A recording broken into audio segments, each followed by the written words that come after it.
Hello kids, today I'm going to discuss a very important mensuration sum with you, the heap sum. Now suppose that a heap of wheat is kept. Now what does a heap look like? Suppose you see hay put on a farm, kept in a farm. So what does the hay appear like? A heap. So can you imagine that this is your heap of any grain kept on ground level? Correct? Similar would be a tent. Any tent sum, any heap of hay, any heap of wheat sum, this is what the imagination should be, right? So it becomes a conical structure. This part is the height. What is the height? The straight line that you draw from the center. So for us in the heap sum, this is your tip. From here, if we put a perpendicular, it becomes the height. This is the circumference, hence this becomes the radius, and this the slant height of the heap, again of the cone. Now, let's read the sum together. A heap of wheat is in the form of a cone whose diameter is 10.5 and height is 3. Find its volume. The heap is to be covered by canvas to protect it from rain. Find the area of the canvas required. Let's first solve the sum till this point. Let's find the volume. Now again, what is volume? It is capacity, or it is the space that is being occupied. Now let's again use this cone. It says the diameter is 10.5. So if the diameter is 10.5 meters, we know that radius is half the diameter, correct? So what does the radius become? 10.5 divided by 2 meters. The height is given to us, which is 3 meters. So the radius is 10.5 divided by 2 and the height is 3, correct? Now what is the formula for volume of a cone? 1 by 3 pi r square h.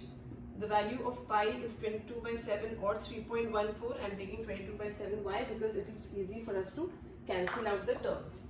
So it's 1 by 3 pi, r is this,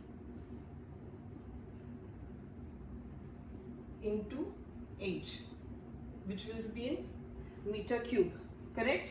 So the volume comes to, on calculation, 86.625 meter cube.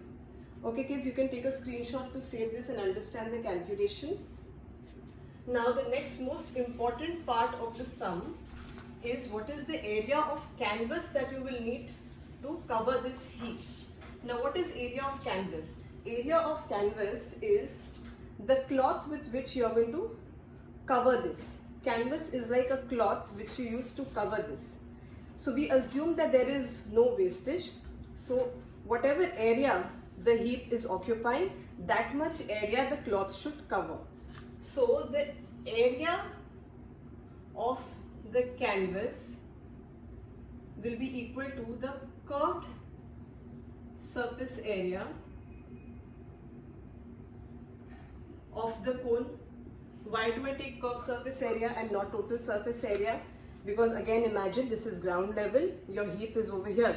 So this portion is being covered. You don't need to protect that. You just need to protect the outer covering.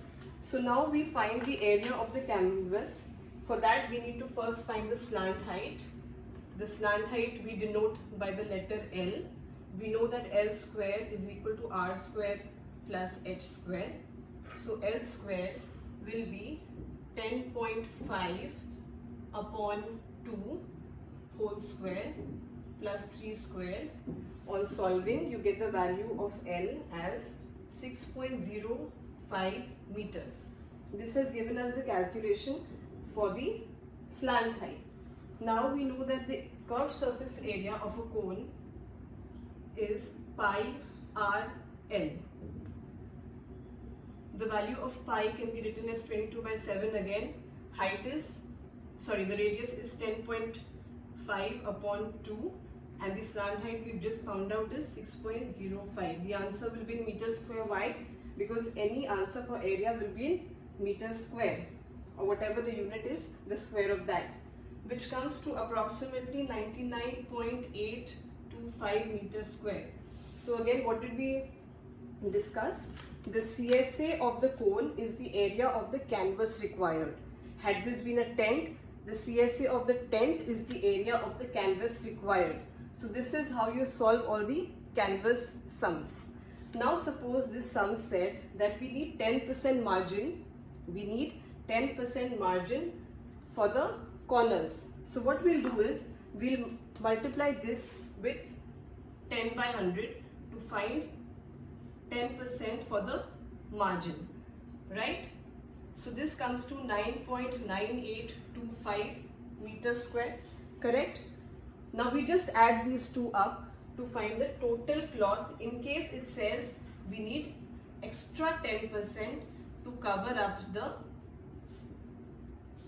folds and margins. I hope this sum is clear to all of you. Thank you.